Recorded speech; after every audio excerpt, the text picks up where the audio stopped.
بالله من الشيطان الرجيم. بسم الله الرحمن الرحيم.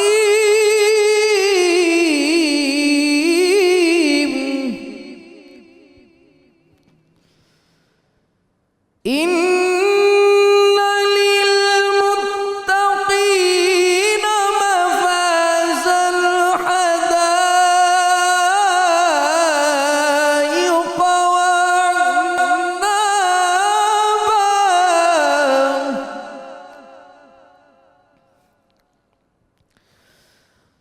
وكواعب أترابا وكأسا دهاقا لا يسمعون فيها لغوا ولا كذابا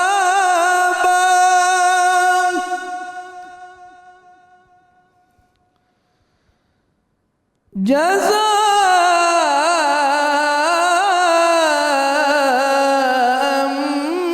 من ربك عطاء حسابا.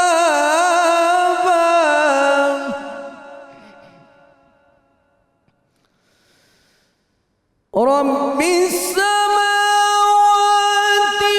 والأرض وما بينهما الرحمن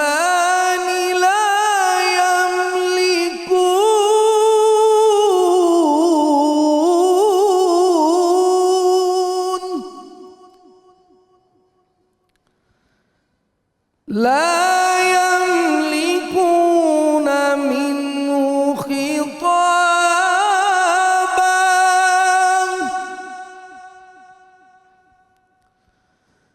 يوم يقوم الروح والملائكة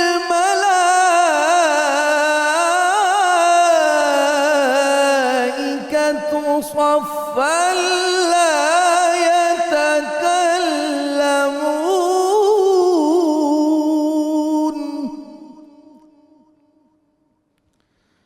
لا يتكلمون إلا من أذن له الرحمن وقال صوابا. صدق الله العظيم. ماشاءاللہ ماشاءاللہ. معروف نوجوان قاری جناب قاری محمد جمیل قادری صاحب تلاوت کلام پاک سے ہمارے قلوب کو منور فرما رہے تھے. الحمدللہ رب العالمین والصلاة والسلام علی سید الانبیاء والمرسلین.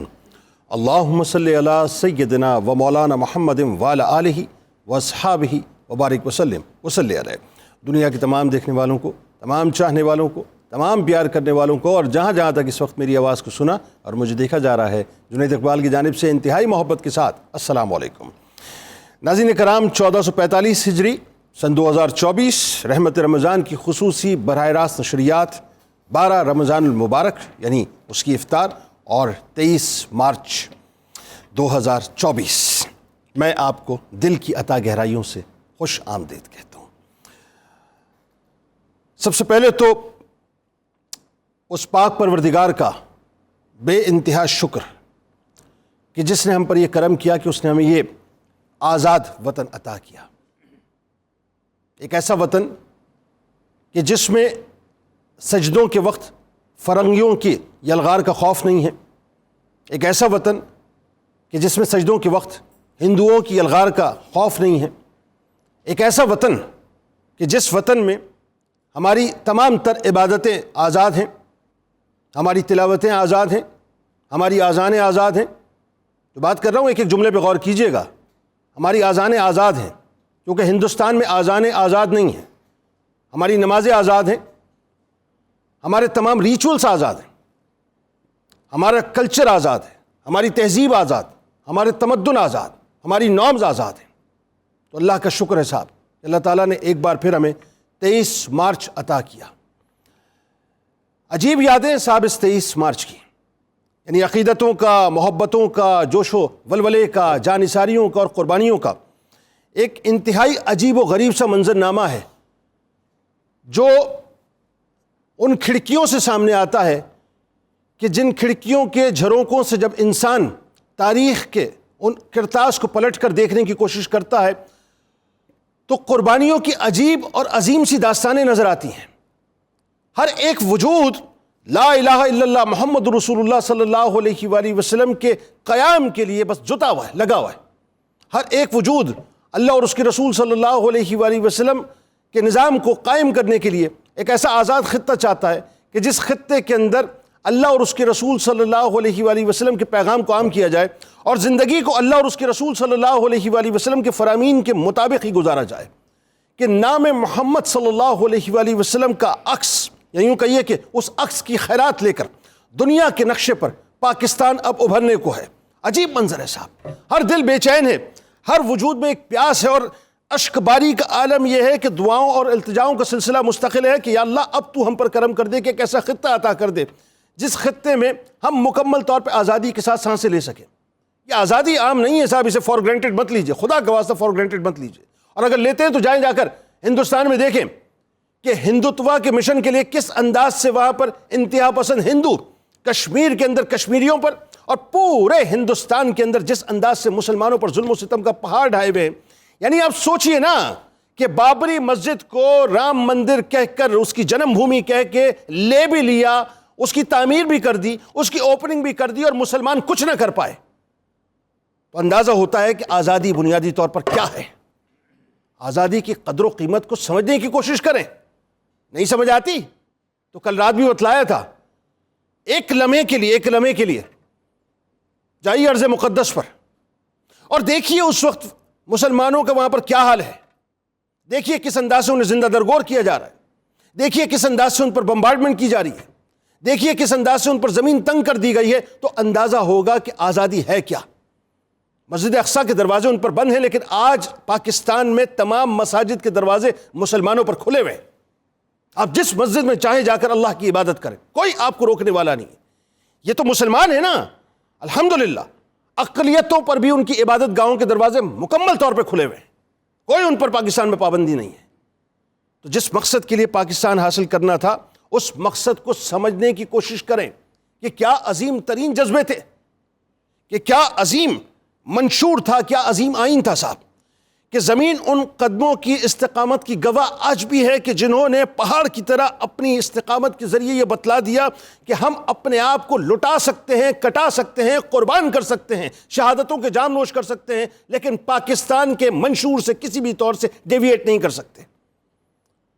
یہ 23 مارچ دو قومی نظریہ، یہ تو قدرت کی بنت ہے، یہ قدرت نے ایک منشور اس خطے کے لیے ڈیزائن کیا تھا جس کی طرف کبھی البیرونی آپ کو اشارہ کرتا ہوا نظر آتا ہے تو کبھی مجدد الفسانی رحمۃ اللہ علیہ 500 برس پہلے اس کی نوید دیتے ہوئے نظر آتے ہیں۔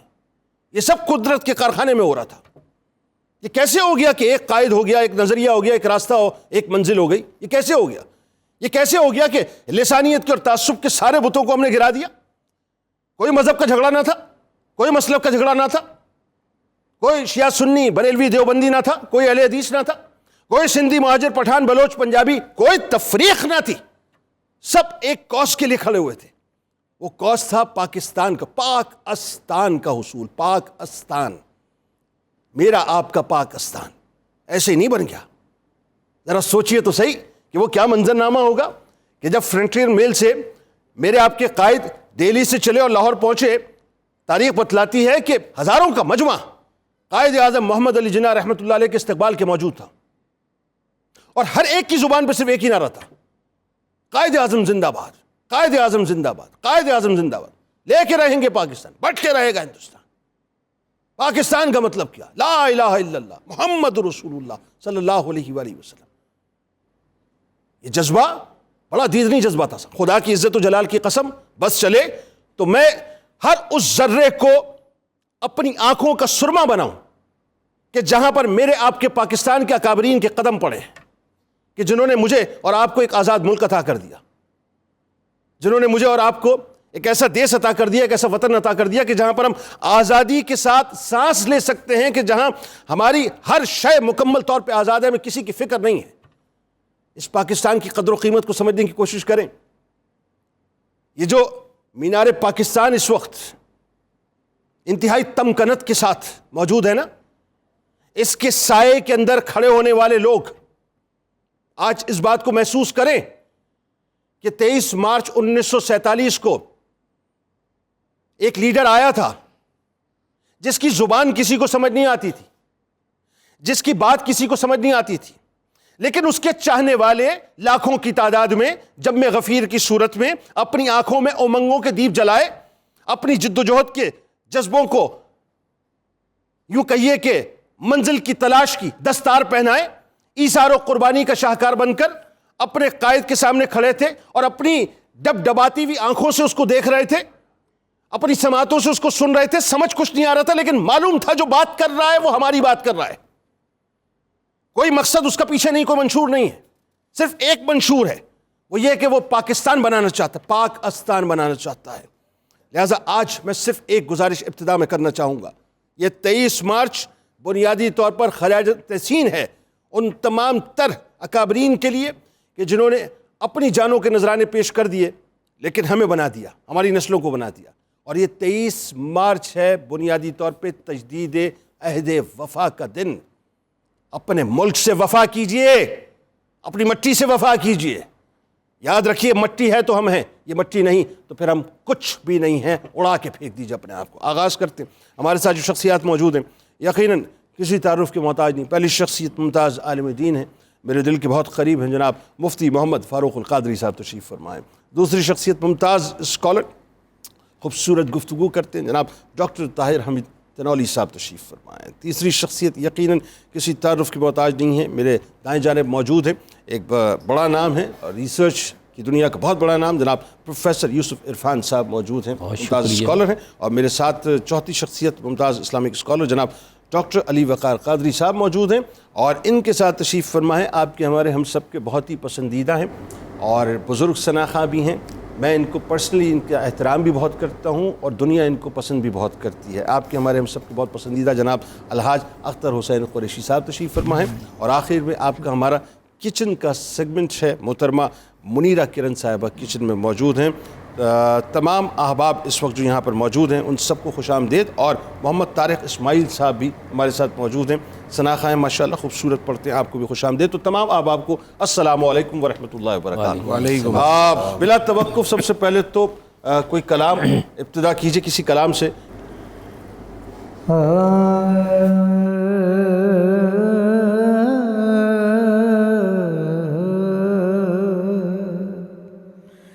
غم شبِ رات تو تسکین میں ڈھل جاتے ہیں. غم شبِ رات تو تسکین ڈر جاتے ہیں. جب کرم ہوتا ہے حالات بدل جاتے ہیں. جب کرم ہوتا ہے کوئی دیکھے تو ذرا ان کی دہائی دے کر, کوئی دیکھے تو ذرا ان کی دہائی دے کر. عشق سچا تو پتھر پتھر بھی پگھل جاتے ہیں، غم سے بھی راتوں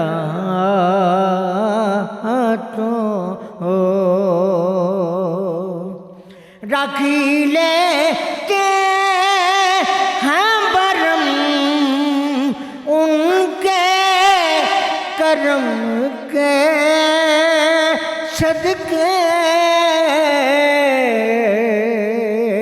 جب کسی بات پہ دیوانے مچل جاتے ہیں، غم سے بھی راتوں،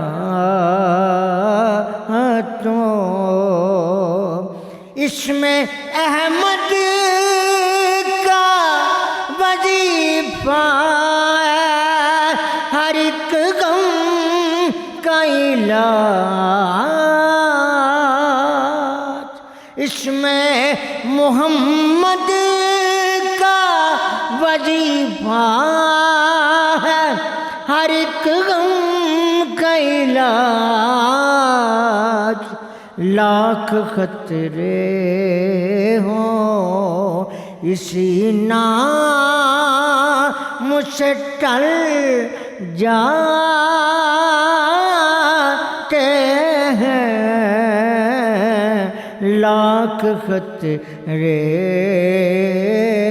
ہوں اسی نام سے ٹل جاتے ہیں، جب کرم ہوتا ہے آ پڑے ہیں تیرے قدموں میں، یہ سن کر ہم بھی آ پڑے ہیں تیرے قدموں میں، یہ سن کر ہم بھی جو تیرے قدموں میں گرتے ہیں سنبھل جاتے ہیں، غم سے بھی راتوں تسکین میں ڈل جاتے ہیں، جب کرم ہوتا ہے